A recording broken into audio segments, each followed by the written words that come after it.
देवी मंदिर। कामाख्या देवी मंदिर कहाँ पर है? ये असम में है। ये तो लिखते रहो आप, मैंने करवा दिया है। तो रिवीजन के तौर पे जो क्वेश्चंस चल रहे हैं इनको आप लिखते रहिए। कामाख्या देवी मंदिर कहाँ पर है? ये असम में है। और बहुत ज़्यादा इसकी मान्यता है। ये कहा जाता है कि यहाँ पे शक्ति रूप में माँ जो है वो प्रकट होती है और यहीं पे अम्बुबाची मेला लगता है।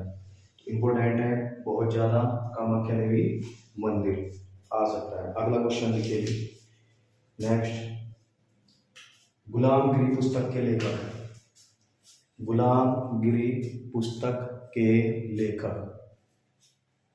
तो गुलामगिरी पुस्तक के लेखक कौन थे बताया था आपको, लिखवा चुका हूँ नोट्स में, ज्योतिबा फुले।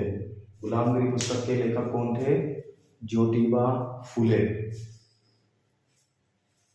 नेक्स्ट लिखिए जी, भारत में आधार की शुरुआत कब हुई? तो जो हमारे पास आधार कार्ड है, आधार, तो भारत में जो आधार की शुरुआत हुई थी ये 2010 में। भारत में आधार की शुरुआत 2010 में हुई। तो संभावित क्वेश्चन जो आपके पैड में मिलेंगे, बाकी टेस्ट सीरीज आपकी चली गई है तो इनको भी देखिए। नेक्स्ट लिखिए, टायलर पुरस्कार। टायलर, तो टायलर पुरस्कार किस क्षेत्र में दिया जाता है? टायलर पुरस्कार, टायलर पुरस्कार किस क्षेत्र में दिया जाता है? देखिए जल्दी से जी, सही बता रहे हो आप। हाँ, लिखवाया हुआ है, सारे पुरस्कार आपको लिखवा दिए थे। तो टायलर पुरस्कार बताइए किस क्षेत्र में दिया जाता है? पर्यावरण के क्षेत्र में। बाकी आपको बताया हुआ है टायलर पुरस्कार। नेक्स्ट लिखिए जी, अशोक मेहता समिति का संबंध किससे है? अशोक मेहता, तो ये सारी आपको पढ़ाई थी, याद होगा। अशोक मेहता समिति का संबंध किससे है? ये पंचायत, तो किससे थी ये? पंचायत थी। ये बलवंत राय के बाद आई थी। बलवंत राय ने 3 स्तरीय बताई थी और इसने क्या कहा था? पंचायत के 2 स्तरीय की सिफारिश की थी, याद होगा, लिखवा चुका हूं मैं। अशोक मेहता समिति का संबंध किससे है? ये पंचायती राज से है। नेक्स्ट लिखिए, जीएसटी भारत में कब शुरू हुई थी? जीएसटी,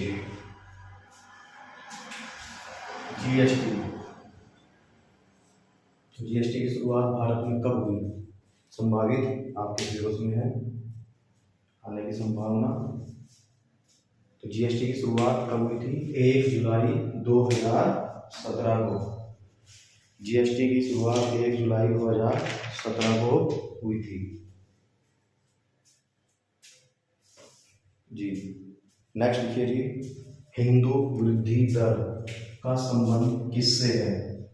संभावित है, हिंदू वृद्धि दर इंपोर्टेंट है बहुत बहुत ज्यादा। हिंदू वृद्धि दर का संबंध किससे है? तो हिंदू वृद्धि दर का संबंध पढ़ाया था आपको जी। हाँ, तो जिसने नहीं है उसको लिख लीजिए। हिंदू वृद्धि दर का संबंध राष्ट्रीय आय से है। कभी यहाँ सोचो हिंदू की जनसंख्या से है, नहीं, राष्ट्रीय आय से, नेशनल इनकम से इसका संबंध है।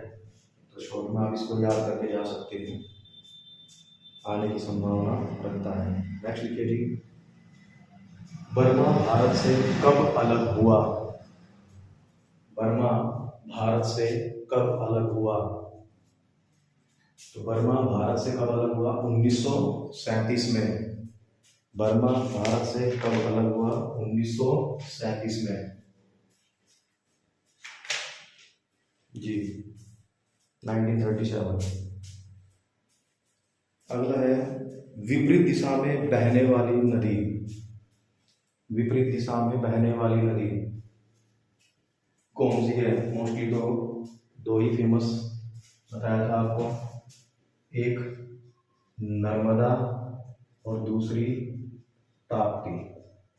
ठीक, ये ऐसे इधर नर्मदा ताप्ती, तो ये पूर्व से पश्चिम की ओर बहती है और भ्रंश घाटी में होकर रिफ्ट वैली होकर के बहती है। इम्पोर्टेंट है बहुत ज़्यादा। और नर्मदा नदी जो विपरीत दिशा में बहती है, याद है आपको, इसका शब्द लिखवा रखा है, तो पूरा टॉपिक जी। नेक्स्ट लिखिए, भारत में सबसे पहले कौन आए? तो भारत में जो आए थे बाहर से सबसे पहले अंग्रेज लोग, इसमें पुर्तगाली। तो इसे कैसे याद करना बताया था कि भारत में आने वाले सबसे पहले कौन थे? पुर्तगाली। इसकी ट्रिक उ डे ए फे। तो सबसे पहले पुर्तगाली, डच, फिर अंग्रेज और फिर सबसे लास्ट में फ्रांसीसी आए। भारत में सबसे पहले आने वाले विदेशी में से जो है पुर्तगाली, और पुर्तगाली ही क्या थे, सबसे पहले आए थे और सबसे बाद में गए थे 1961 में गोवा। तो सबसे पहले आए और सबसे बाद में गए थे, ठीक। नेक्स्ट लिखिए जी, राम मोहन राय को राजा की उपाधि किसने दी थी?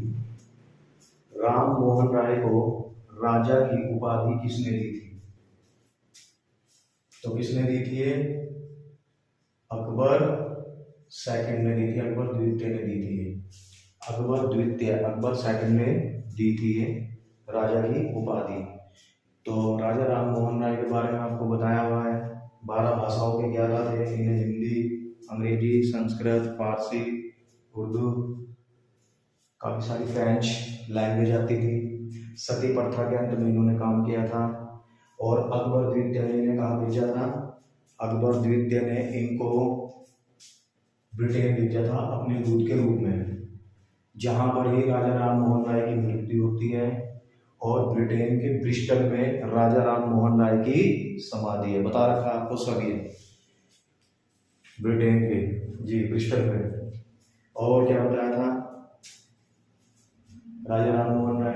तो हाँ, इनको क्या होता, वहाँ पे मस्तिष्क ज्वर आ गया था राजा राम मोहन राय को, जिसके कारण क्या हो गया था, ये वहाँ पे मर गए थे। और उनके बाद उनकी समाधि वहीं पर ही है, राजा राम मोहन राय की।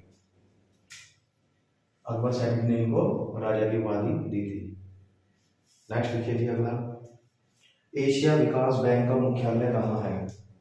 ADB, एशिया विकास bank, ADB, Asia development bank, Asia विकास बैंक का मुख्यालय कहाँ पर है? तो फिलीपींस की राजधानी मनीला। ये कैपिटल आपसे पूछा जा सकता है एग्जाम में, फिलीपींस की राजधानी मनीला में है। और इसकी स्थापना कब हुई थी? ADB 1966 में, 1966 में। नेक्स्ट लिखिए जी, भारत का पहला 3D मुद्रित डाकघर बताओ। देखो ऐसा करंट अफेयर्स में, भारत का पहला 3D मुद्रित डाकघर कौन सा है? भारत का पहला 3D मुद्रित डाकघर तो कहाँ बना है? बंगलुरु, बंगलुरु में है ये। भारत का पहला 3D डाकघर बंगलुरु। अगला लिखिए जी, नेक्स्ट, भारत की पहली पोर्ट टैक्सी, भारत की पहली पोर्ट टैक्सी कहाँ चली है? चलेगी उत्तर प्रदेश के नोएडा में। भारत की पहली पोर्ट टैक्सी उत्तर प्रदेश के नोएडा में चलेगी जी। नेक्स्ट लिखिए जी, इंद्रजाल क्या है? संभावित इंपोर्टेंट, इंद्रजाल, इंद्रजाल क्या है?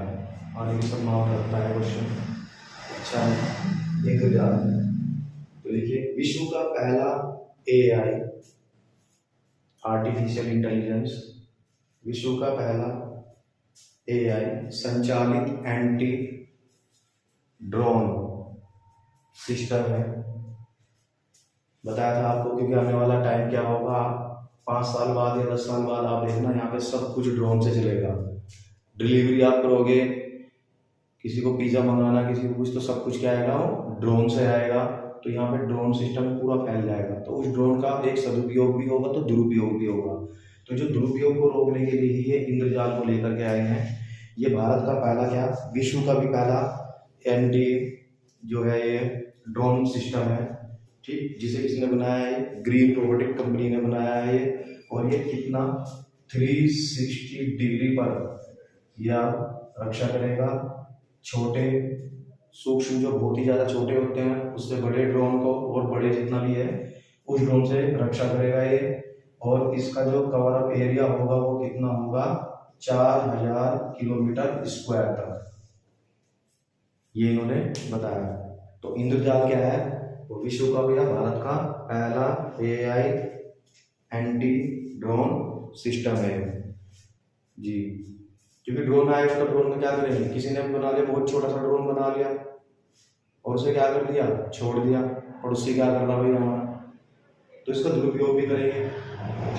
हालांकि उससे नहीं है, अब जैसे हमारा पड़ोसी देश है वो बार बार ड्रोन से हमारे यहाँ क्या पंजाब बॉर्डर पे छोड़ता रहता है, वो कभी हथियार घेर दिए, कभी उसने नशा घेर दिया वहाँ पर। तो इससे रक्षा ये करेगा अपने आप। इसके बाद उत्तर प्रदेश में दीदी कैफे की शुरुआत कहाँ पर हुई है, प्रदेश में, उत्तर प्रदेश में दीदी कैफे की शुरुआत, दीदी कैफे की शुरुआत कहाँ से हुई है, ये वाराणसी से। उत्तर प्रदेश में दीदी कैफे की शुरुआत कहाँ से हुई है, ये वाराणसी से हुई है, वाराणसी से हुई है जी। नेक्स्ट देखिए जी, मार्स गैस किसे कहा जाता है, मार्स, मार्स गैस कौन सी है, तो मार्स गैस किसे कहा जाता है, ये मीथेन को, CH4 को मार्स गैस कहा जाता है। मीथेन को, CH4 को मार्स गैस कहा जाता है, ठीक। अब मीथेन गैस कहाँ कहाँ पाई जाती है, मीथेन गैस का बताया था आपको, गोबर गैस में मीथेन होगी, पता ही है आपको। धान के खेत में जहाँ पर कीचड़ होगा, दलदली भूमि होगी वहाँ पर। उसके बाद कुएं में भी यही वाली गैस होती है। गांव में जब कुएं में उतरते हैं मोटर को ठीक करने के लिए, उससे पहले ही तिल्ली जला करके देखते हैं कि कोई गैस तो नहीं बनी हुई है। तो वहाँ पर कौन सी गैस होती है, मीथेन गैस होती है। उसके बाद आपको बताया था दलदली भूमि जहाँ पर होगी, कीचड़ होगा, वहाँ पर मीथेन गैस होगी। और कहाँ होगी, डांगर जो होते हैं ये जानवर की जुगाली, जानवर क्या होता है, अपने पहले खाएगा, पेट भरेगा, फिर उसके बाद धीरे धीरे चबाता है वो। अब सर्दियों का मौसम आ गया तो आप कभी डेयरी में जाके देखना, एक भैंस दूसरे भैंस की तरफ को मुंह करके बैठेगी। क्यों, क्योंकि उसकी जब वो चबाती है तो उससे मीथेन गैस निकलती है और गर्माहट रहती है उनमें बनी हुई। या जंगलों में जो जानवर बैठते हैं वो इसी तरीके से बैठते हैं, तो मीथेन के कारण। दूसरा, कोयले की खान में भी क्या होगी, मीथेन गैस होगी। इसीलिए वहां पे कहा जाता है कि कोयले की खान में माचिस की तिल्ली जलाना सख्त मना है। क्यों, क्योंकि माचिस या लाइटर जलाने से विस्फोट होने का खतरा रहता है। तो वहां पर कौन सी गैस मिलेगी, ये भी। इसके बाद सेफ्टी टैंक, जितने भी ये सेफ्टी टैंक आप न्यूज़पेपर में पढ़ते हो कि सेफ्टी टैंक से एक आदमी मर गया, 2 मर गए, वो किसके कारण मरते हैं, इसी गैस के कारण मरते हैं, इसी गैस के कारण मरते हैं। वो सांस में ऑक्सीजन नहीं मिलती और उसके कारण वो मर जाते हैं। तो कौन, मीथेन गैस वहाँ पे पाई जाएगी। और बताया सेफ्टी टैंक में भी, मनुष्य के पेट में भी मीथेन गैस पाई जाती है, ठीक। ये है, तो इसमें मनुष्य के पेट में भी मीथेन गैस पाई जाती है।